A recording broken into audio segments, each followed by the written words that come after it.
Lorena González has been on the Seattle City Council just under 2 years and says she doesn't want to stop the momentum she's created in helping some of Seattle's most vulnerable. There is so much at stake for immigrant and refugee families here in Seattle and across the country. González helped establish the city's Legal Defense Fund for Seattleites facing possible deportation.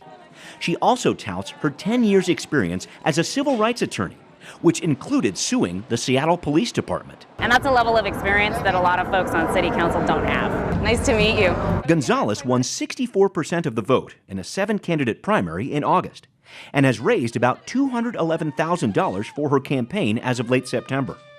Just about $138,000 of that comes from the city's publicly funded democracy vouchers. She's endorsed by the King County Labor Council and the King County Democrats, plus CASE, the political arm of the Seattle Metropolitan Chamber of Commerce and the Stranger newspaper. Today I am going to vote no. Last year, González cast the deciding vote that stopped the Soto Arena project.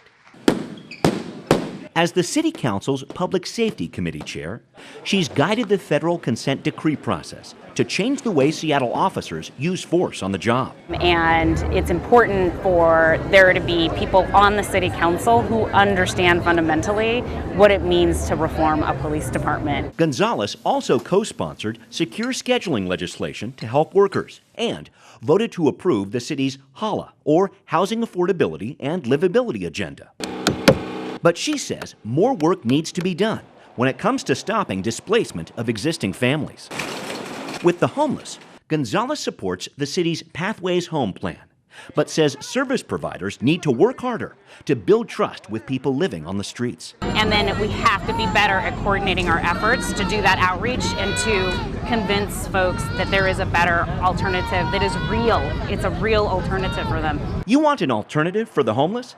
Ask González's opponent in this council race, Pat Murakami. We're spending a lot of money and we're not getting results, so I want results. Murakami runs a small IT business and has been a community organizer in schools and neighborhoods for the past 2 decades. She wants to use surplus city properties to build dormitory-style shelters for the homeless that would include wraparound services. Mental health, drug rehab, and job counseling. If it's a family, they should get a voucher and get into an apartment immediately and get everybody off the street. Murakami earned about 20% of the vote in the August primary. She's raised about $82,000 for her campaign through late September, including nearly $66,000 in democracy vouchers. She's endorsed by the 32nd District Democrats, Juno, a West Seattle neighborhood group, Seattle Fair Growth, a community organization focused on livability and affordability, and the Seattle Times. I'm very aware of public safety issues. Murakami, head of the South Seattle Crime Prevention Council, says after a significant rise in police activity recently around her Mount Baker neighborhood, she felt compelled to run against González. We had so much crime and so many homicides in South Seattle, and no one from the mayor's office, no one from the city council, including the incumbent who's the chair of public safety, responded to our concerns and needs. Murakami says a citywide council member in position 9 has to be inclusive and respond to Seattle's neighborhoods. Seattle is only as good as the most underserved community in the city. So we all need to care if a community is not getting its fair share. She's calling for more equitable economic development and wants 25 to 30% of the units in all new housing projects to be affordable.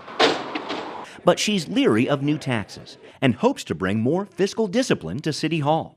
I think that's an element that's lacking in city leadership. So I bring a different perspective and approach.